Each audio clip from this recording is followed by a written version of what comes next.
everyone, welcome to my channel. I'm Kelsey, thanks for chilling with me. Today we're going to talk about celiac disease, which is a topic I'm quite familiar with as I've had celiac disease for about 9 years now. I was diagnosed when I was 16 years old, which was a tough age to find out this news. But yeah, this is my first vlog, so I thought I would talk about something that I'm pretty familiar with. Been dealing with this for a while. I have a lot of tips and tricks that I've figured out in my life, trying to adapt to this disease. If you're here, you're probably wondering what the disease is. Maybe you have a friend that was diagnosed, maybe you were recently diagnosed, and now you're trying to figure out kind of like, what the heck do I do now? Which I've been there, it's stressful, and you're gonna get through it. I plan to make more videos in the future on, cooking tips and how to substitute foods. But for now, I guess I'll just tell you what it is and how I was diagnosed, kind of how the diagnosis process worked.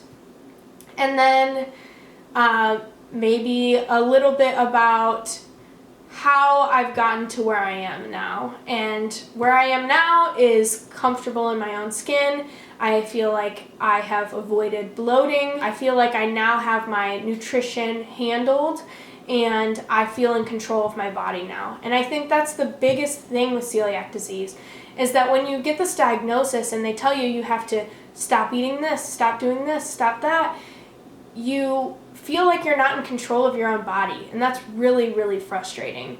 So hopefully listening to my story will help you kind of figure out where you're at. And yeah, I guess let's start with the first question that everyone will have. What is celiac disease? So it's an immune reaction, autoimmune disease, but you have an immune reaction to eating gluten. Gluten is the protein found in wheat, rye, or barley. So as you're trying to digest these foods that you eat, say you eat a sandwich with wheat-filled bread, right? And it's going through your stomach and it hits your small intestine and it starts scraping the sides. That's what happens. And there's these little hairs in your intestine. I like to do the little hand motion. There's these little hairs, and they scrape the hairs and they make the hairs essentially like disappear. And that makes your intestine have less area to absorb nutrients, which means that you're not absorbing as many good things from food as you are getting damage, and that's not great. Having celiac disease can give permanent damage. For me, avoiding it for so long, which I'll get into, made me become lactose intolerant, when not all celiac people are lactose intolerant if you find it ahead of time. I want to preface that I am not a dietitian, I am not a nutritionist, I am not a doctor, so I can only speak from my experience with celiac disease, and that's kind of what we're going to do today.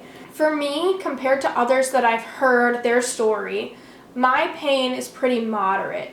It really depends on how much of it I eat. There are people that if they get a crumb of something in their food, that they have severe stomach pains and are vomiting and diarrhea and everything, and that simply isn't the case for me. Mine is, if I ate, say I went to Arby's. I love Arby's. Whenever I want to have a celiac attack and just risk it for the biscuit, I'm going to Arby's, right? So say I go to Arby's. To be clear, this doesn't happen often.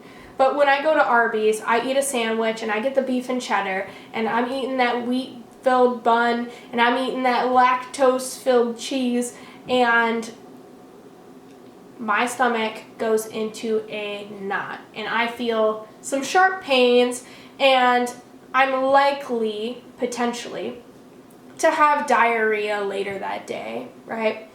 But I'm not going to throw up. The first time I ever had a celiac attack, it's my favorite thing to call it, celiac attack. First time I ever had one was when I was 15 years old, and I had gone to a Detroit Red Wings hockey game with my friend at the time. Her name was Penny. And we went to this game, and then after the game we stopped at Pizza Hut.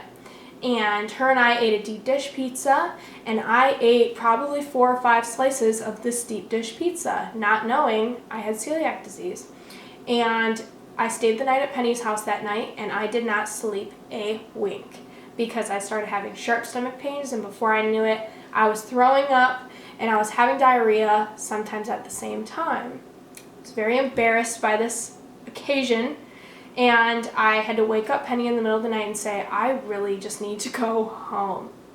I'm having a rough time. I have no idea what the heck's happening, but I need to leave. And that's when I knew something was like really wrong, and I needed to like go to the doctor. And so me and my mom went to the doctor, and at the doctor they thought it was acid reflux. They were like, oh, there's acid in pizza, there's, acid reflux. And I'm like, I'm not really sure about that, but we'll try. So there's medicine that you can take for having acid reflux. But usually with acid reflux, from what I've heard from other people, the pain is up here in your chest. It's not as much like under your rib cage, which is where mine was. And it's located where my intestine lies, right? Right where your abdomen, your top abdomen is where I'd have my celiac symptoms, and where I still do to this day. And so tried the acid reflux, diagnosis, didn't really work out. So decided that we were going to go back, and we got a proper biopsy. And what happens during this biopsy is that they send a little camera in your intestine, and they take little pictures, and then they take a little, it's, I don't want to say scrape, but they take a sample. There it is, everyone. They take a sample of your small intestine, and then they test it. And they're testing it for damage and all this stuff. And so they came to tell me my diagnosis, and they showed me a picture of a normal intestine and a picture of mine. And boy, could you tell something was wrong. Because the walls of my intestine were flared up, like poofed out, and they just looked really irritated. They were bright red, and just poofed out like something was scraping against them, right? So, and then you look at the other one, and you can see the ribs in the intestine, and it looks like a tube. One of those like play tubes that you can get for your cat that have the rings. That's kind of like what the intestine looks like. And it's a pink color, but then mine was just like puffed out and red, and it was a mess. So I'm like, yeah, obviously there's a problem. So me and my mom are like, what the hell do we do now? What are we supposed to do with that information? So we decided, the doctor told us, you're going to a nutritionist so that they can tell you what you're supposed to do. And I'm like, cool, give me some guidelines. So you never know when you go to the dietitian or the nutritionist that they're going to tell you stuff you don't want to hear, right? They're like, oh, you can't eat biscuits anymore. I love biscuits and gravy. What the heck? Oh, you can't eat gravy either. Oh, so I can't have the biscuits or the gravy. I can't even just have the gravy. You can't have macaroni and cheese. You can't have ramen anymore. Cool, I'm 15 years old. 15, 16. That just sounds horrible. That's like, cool, what do I eat then, right? Because at the time, me and my mom were dealing with like a family crisis. Not going to get into it. But I was cooking for myself a majority of the time while she was at work. And she was cooking for herself, and we were making our own stuff, but I needed to make stuff that was quick. Like, I'm in high school, I have sports, I have this to go to. I was making ramen and Easy Mac like it was no one's business, and I couldn't do that anymore, they said. If you look up the list of things you can't have with celiac, you would be hella overwhelmed. And I was, especially at 15 years old. So me and my mom kind of said, well, guess we're just going to kind of ignore that. Not the best call. Wouldn't recommend. Because then I went on for years just ignoring the stomach pain, and ignoring it made me used to it, which is very bad. Because that whole time it's just damaging my intestine every freaking day. So I ignore it, and I go to college, right? So then I go to college, and they all of a sudden they have like gluten-free fridges. They have the cooks there will make you something special. And I was like, oh, maybe this is like my time to actually put in some effort into this now that there's all these resources, right? Because even at that time in 2014, going to the grocery store in Michigan, there was no resources. There was like barely a gluten-free aisle. If anything, it had like crackers and a loaf of bread, but like it didn't have like all this other stuff that they have now. And so I decided if the facility was going to have it, then I was going to do it. Okay, so I'm putting in all this effort, trying to be gluten-free, and I feel like my stomach is still hurting. So then I decide to go to the nutritionist on campus because you get one free visit. So I go, and I say to him, I did some research, and I think I'm lactose intolerant. He says, why? I said, because I heard that if you let your celiac go for long enough and your intestine gets severely damaged enough, then you're automatically lactose intolerant because you need the little hairs in the intestine to digest milk and lactose as well. He says, oh yeah, kind of like duh. And I'm like, that is the worst thing you could have said to me. I'm pretty sure I left and cried after that because I was like, I feel like I finally have something under control. And now you tell me there's another thing to pile on top of it. How frustrating. So then I had to figure out how to be lactose free. Well, your girl here loves cheese. She loves nacho cheese in particular. Yes, it's fake cheese. I know. I love nacho cheese. It's not yours, it's mine. Not your cheese. So,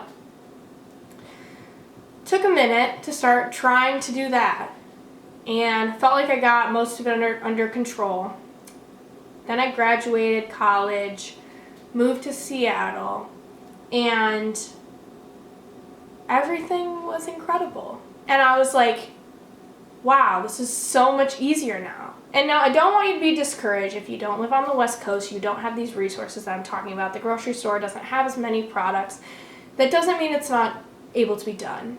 And you can have products shipped to you. Everybody's getting food by mail now. Just know that there's more than just your grocery store. Always. There's more substitutes for things. If you really want to make biscuits and gravy, which I make now all the time, you can have biscuits and gravy. You can have what you want. You just have to find a substitute for it. You have to know what's in each thing that you're eating, because if it has a component that might have gluten in it, then you can't eat it anymore.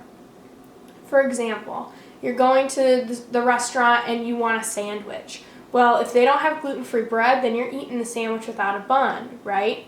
That's how I eat my burgers most of the time when I go to a restaurant. I just don't have a bun with my burger. There's just so many things that I've learned. I just want you all to hear my story so that you can understand that you can get past this. And this isn't something that it's a permanent feeling. I try to think of obstacles as not permanent. The feelings that you have right now about having celiac, you're gonna feel hopeless about it. You're gonna feel like this is ruining your life. You're gonna feel like you can never move past this. I want you to try to think of this as not a permanent problem. You're going to start cutting these things out of your diet. And you don't need to cut cold turkey and do it all at one time. You can cut out a little here, a little there, a little here. And keep in mind, you might not be lactose intolerant like me. I ignored my celiac long enough that I made myself lactose intolerant. So go see a nutritionist, get a diagnosis. They have those at-home dietary tests now that can tell you exactly what you're allergic to.